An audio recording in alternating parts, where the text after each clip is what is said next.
ischemic stroke tore through the brain of the President of the United States on the morning of October 2nd, 1919, leaving Woodrow Wilson without the use of his left side and without most of the sight in his right eye. A man who had crossed an ocean to redraw the borders of Europe could no longer cross his own bedroom without help. He never resigned. Nobody removed him. And for 17 months, running straight through to the end of the term in March 1921, the executive branch kept issuing orders, firing officials, and answering foreign governments as though the situation upstairs required no particular explanation. Nearly every piece of that business traveled through the hands of one person who held no elected office, sat for no confirmation hearing, and appeared on no ballot in any state. Edith Bowling Galt Wilson carried the title of First Lady. Her role in policy, according to her own insistence, right up to the end of her life, amounted to nothing at all. What she controlled, again by her own description, came down to timing alone. Which papers climbed the stairs, which visitors cleared the door, which crises reached the sick man in the bed, and in what compressed shape they arrived when they did. Modest enough, as descriptions go. Anyone who controls what a president learns, when he learns it and how much of it survives the trip, has already resolved most of the questions before the president opens his eyes. The 17 months ahead produce a strange inventory. A Secretary of State loses his job for holding meetings. A treaty invented by an American president dies, while the diplomats carrying the compromise wait downstairs, and two senators walk into a room arranged so they cannot see the thing they came to inspect. Somewhere in there, a famous presidential one-liner enters the history books without ever leaving anyone's mouth, while the country reads bulletins about a stomach complaint. Underneath all of it sits an argument historians still refuse to settle, asking whether Edith Wilson protected a dying husband or quietly ran the United States. And the answer turns out to hinge almost entirely on whether you judge a person by intent or by function. Before any of the personalities, the structural problem deserves a look, because it explains how one bedroom managed to swallow an entire branch of government. The Constitution, as it existed in 1919, supplied no procedure whatsoever for a president who remained alive, remained in office, and could no longer perform the work. Nobody held authority to examine him. Nobody held authority to declare him unfit. And the men who drafted the document in 1787 never bothered writing down what would follow if somebody tried anyway. Wilson's stroke did not create that gap. The gap sat in the design from the start, waiting patiently for an occupant of the White House to fall into it. And on the morning of October 2nd, somebody finally obliged. Vacuums of that shape fill themselves, and they fill with whoever stands physically nearest the body. The person standing nearest Woodrow Wilson's body slept in the same room as the body. Edith seized nothing in a fit of ambition. She received medical advice, and the advice pointed straight at the arrangement she then built, which matters for anyone trying to work out whether the following 17 months amounted to a scheme or an improvisation that hardened into a system. Dr. Frances X. Durkham, the consulting neurologist, told her that recovery depended on strict insulation from stress, and that account survives through the posthumously published memoir of Dr. Carrie T. Grayson, the president's personal physician, which means the instruction reaches us secondhand from inside the same small circle that carried it out. Every hostile senator, every bad telegram, every irritating department memorandum now registered as a threat to the patient's survival. And Durkham then closed the last available exit by warning that resignation would strip Wilson of his will to live. Follow that logic to where it lands. A doctor informs the wife of the president that letting her husband do his job might kill him, and that letting him quit the job would definitely kill him, which leaves precisely one path open and routes it directly through her. Keep him in office, keep him away from the office, personally manage the difference between the two. To be fair to Edith, she inherited an impossible position, produced by a stroke she did not cause, involving a husband she loved and a constitutional system that had never planned for any of this. To be fair to roughly 100 million other Americans, the whole arrangement rested on the private opinion of two physicians, relayed by one of them to a woman accountable to nobody, concerning a patient no outsider could examine. Not a conspiracy then. Something slightly worse in one narrow respect, since a conspiracy at least requires a plan in a moment where somebody consciously decides to do it. Writing my memoir in 1939, 20 years after the fact, Edith reached for a term to describe those months and landed on one carrying a careful legal flavor: stewardship. A steward manages property belonging to somebody else, originates nothing, claims nothing, and returns the whole estate intact the moment the owner walks back in.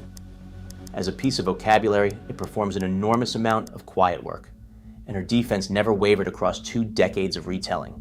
She decided no matter of policy, she wrote, and her judgment applied only to when business reached the president, never to what the president concluded once it arrived in front of him.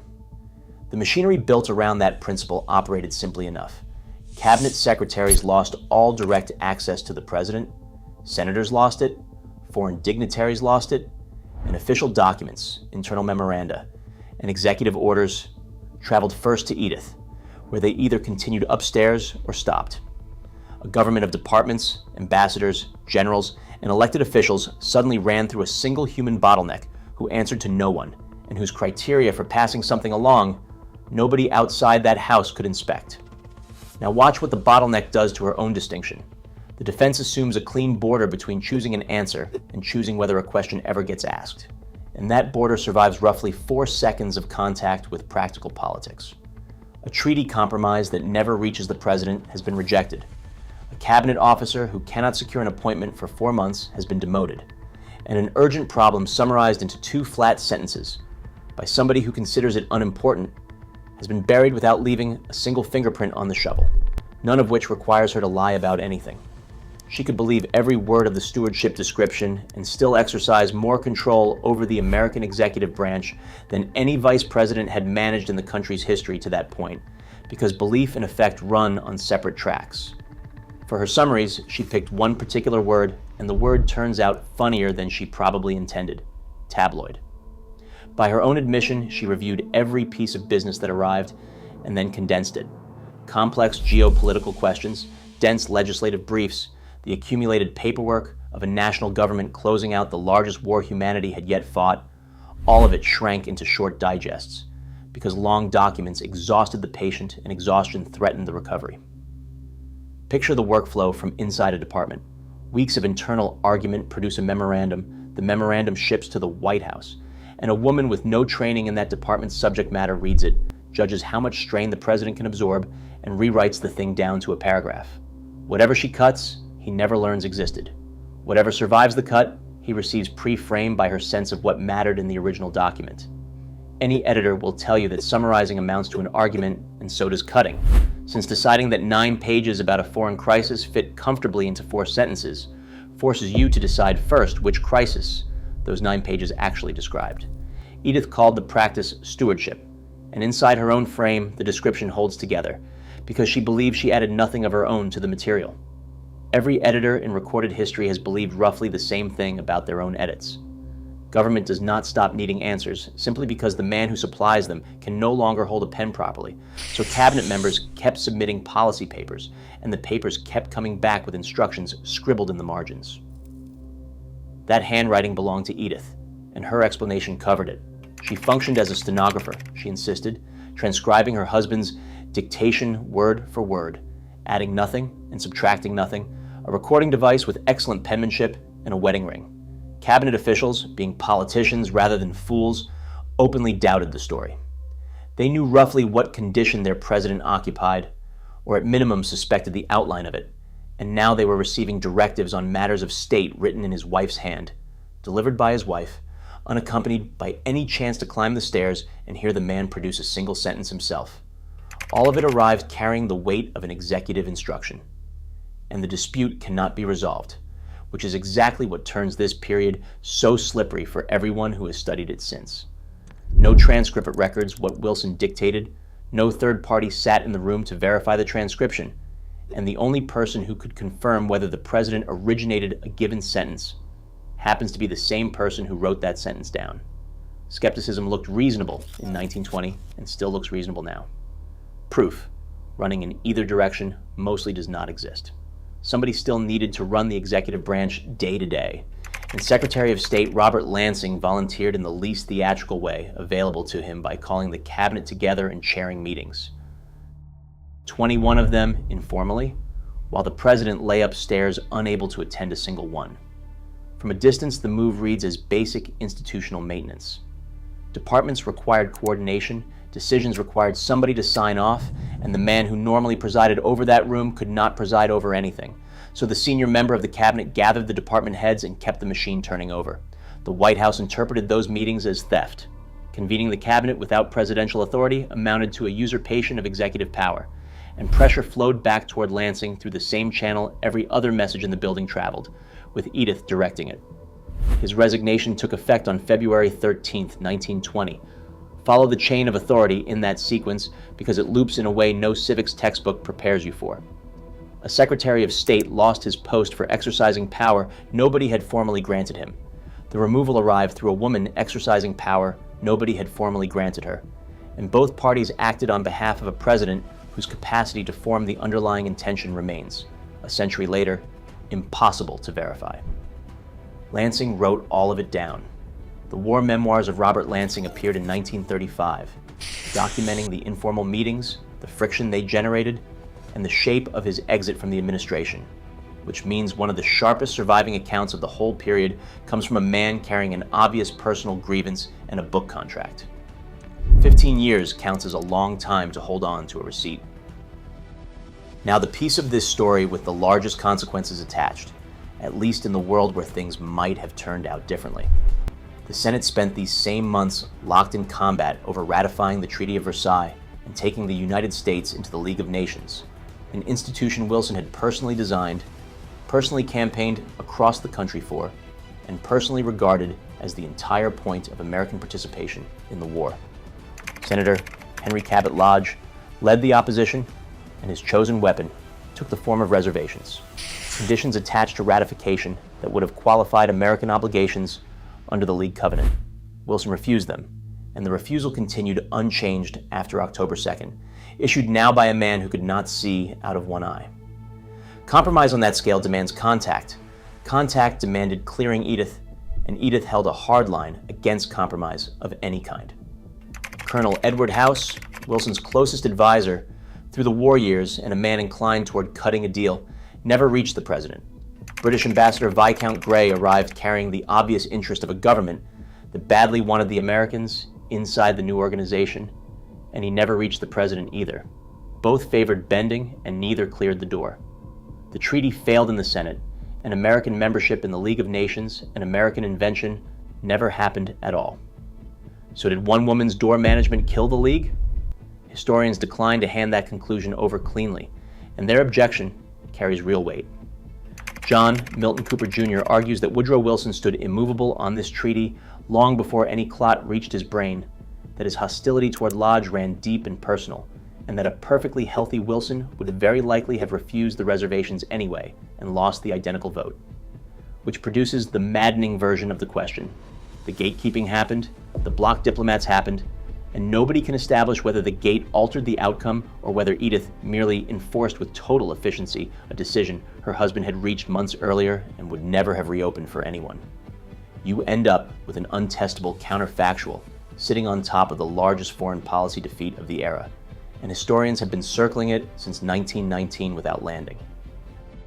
Meanwhile, somebody needed to explain the president's absence to roughly 100 million people, and that task fell to Dr. Grayson, who issued official medical bulletins throughout the crisis. Those bulletins described a president suffering from nervous exhaustion, then from a depleted nervous system, and at one point from indigestion, which registers as a fascinating diagnosis for a man with half his body out of service and one eye barely functioning. Press, public, and cabinet all received the same picture, and the picture misled every one of them. None of that represents a modern accusation invented later by unfriendly biographers. Compare what the bulletins described against what the medical situation actually looked like, and the gap between the two documents, nothing subtle. Washington started talking anyway, 2 months into the arrangement. Rumors circulated that the president had died, and the death remained concealed, or that he had lost his mind, or that somebody else entirely now signed his name to federal documents. The Senate eventually decided to send someone to look, and on December 5th, 1919, a delegation of 2 arrived at the White House: Gilbert Hitchcock, Democrat of Nebraska, and Albert B. Fall, Republican of New Mexico. Officially, they came to discuss diplomatic business and congressional records, plus contemporary press coverage confirmed the meeting occurred. Actually, they came to determine whether the office of President of the United States currently contained a functioning human being. Edith prepared the room before the two men climbed the stairs, keeping the lighting dim and positioning the president so his paralyzed left side stayed out of view, which quietly converted a medical inspection into a piece of staging with controlled sightlines and one approved angle. The senators observed exactly what the room permitted them to observe, spoke with a president who could still speak, and departed. Rumors deflated within days. Upstairs, the arrangement continued without interruption for another 15 months, and history filed the episode under a nickname that captures the mood of the visit better than any formal account: the smelling salts delegation. Worth pausing on how thin that inspection turned out to be. Two men, one afternoon, one carefully lit room, standing in for the entire constitutional question of whether the executive branch currently possessed a functioning head. Nobody examined the patient, and nobody consulted a physician from outside the household. The senators left satisfied enough to stop asking, and satisfaction, in that moment, functioned as the American procedure for presidential disability. Every popular retelling of the December meeting ends the same way. Fall, so the story runs, produced a pious line about the country praying for the president's recovery. And Wilson, sharp as ever, despite everything, fired back. "Which way, Senator?" Terrific line, perfect scene, and exactly the sort of moment a stricken leader needs, since one joke proves the mind inside the wrecked body still works at full speed and sends the skeptics home embarrassed. Evidence supporting it approaches transparency. Both Edith Wilson and Dr. Grayson composed detailed memoranda immediately after the meeting, while the encounter remained fresh, and the exchange appears in neither document. Two people with every conceivable motive to record proof of the president's mental sharpness somehow both omitted the single most quotable remark anyone had produced in that house in 2 months. Scholars reading those memos have drawn the obvious conclusion that somebody fabricated the retort later or embellished it out of something duller, and it survived across a century because it performed a job that badly needed doing. The job: reassurance. Notice how the darkened room and the legend accomplish an identical task from opposite directions. Careful staging showed two senators a president who looked capable, while the anecdote told everybody else about a president who sounded capable. One technique required furniture and a lamp, the other required only repetition, and the second one worked on a far larger audience for far longer. So what do we call her? Historians have split into two camps, and both deserve a fair hearing before anyone picks a side. One camp answers, de facto chief executive. Phyllis Lee Levin argued that case at book length in Edith and Woodrow in 2001, and Howard Markel published a compressed version for PBS NewsHour on October 2nd, 2015, under a title that gives away the verdict by describing a secret president running the country. Their argument builds from behavior rather than motive, on the principle that whoever controls the agenda controls the government. Edith determined which policy papers a president read, which advisors cleared the stairs, which foreign representatives left without an audience, and, in the Lansing episode, which cabinet officers kept their positions. Attach whatever label you prefer to that bundle of functions. The functions belong to an executive, and no clause of American law delivered them to her. The other camp answers, steward, exactly as advertised. Christy Miller argued the position in Ellen and Edith in 2010, and Edith herself had argued it 70 years before Miller ever wrote a word. This case builds from motive and content instead. Edith originated no policy of her own, pursued no ideological program, and wanted nothing from the presidency beyond her husband's survival, which left her no agenda to smuggle into those margin notes. Everything she transmitted, she believed she transmitted faithfully. A wife shielding a dying man from stress that two physicians had identified as lethal fits, no reasonable definition of a coup. The interesting part about these two positions is how little they disagree about facts. Filtering, tabloid summaries, handwriting, blocked diplomats, staged room, forced resignation, all of it appears in both accounts. What separates them comes down to whether you evaluate a person by what they intended or by what they did, and American constitutional practice has historically cared quite a lot about the second one. You can also hold both at once, and the combination probably describes reality better than either camp alone does. a woman with zero political ambition can still exercise executive power because power does not audit your motives before attaching itself to you. Power attaches to position, and for 17 months, the position of gatekeeper to a disabled president counted for more than any chair in the cabinet room. 2 decades later, Edith published her account and defended every component of the arrangement she had built. The defense rests almost entirely on that one distinction between substance and scheduling, between choosing an answer and choosing when a question gets heard. Read the book generously, and it describes a woman performing triage under medical orders inside a situation the Constitution never anticipated.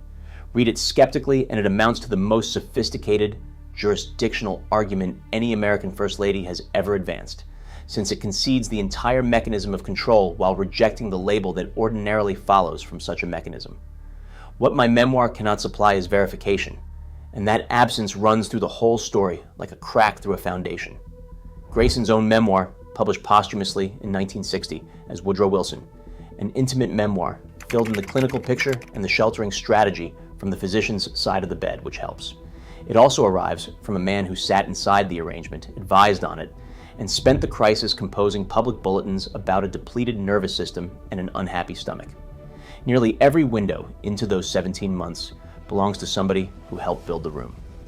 Wilson left office in March 1921, still ill, and the hole in the constitutional rulebook stayed precisely where he had fallen into it, unpatched, waiting for the next occupant of the White House to have a bad morning.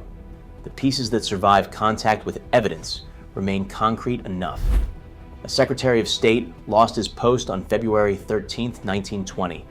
Over meetings he convened to keep the government functioning, 2 senators inspected a president in a room arranged so that inspection became impossible, and a treaty an American president invented failed in the Senate, while the diplomats carrying compromise terms waited downstairs without an appointment. 100 million Americans, meanwhile, read bulletins about exhaustion and indigestion.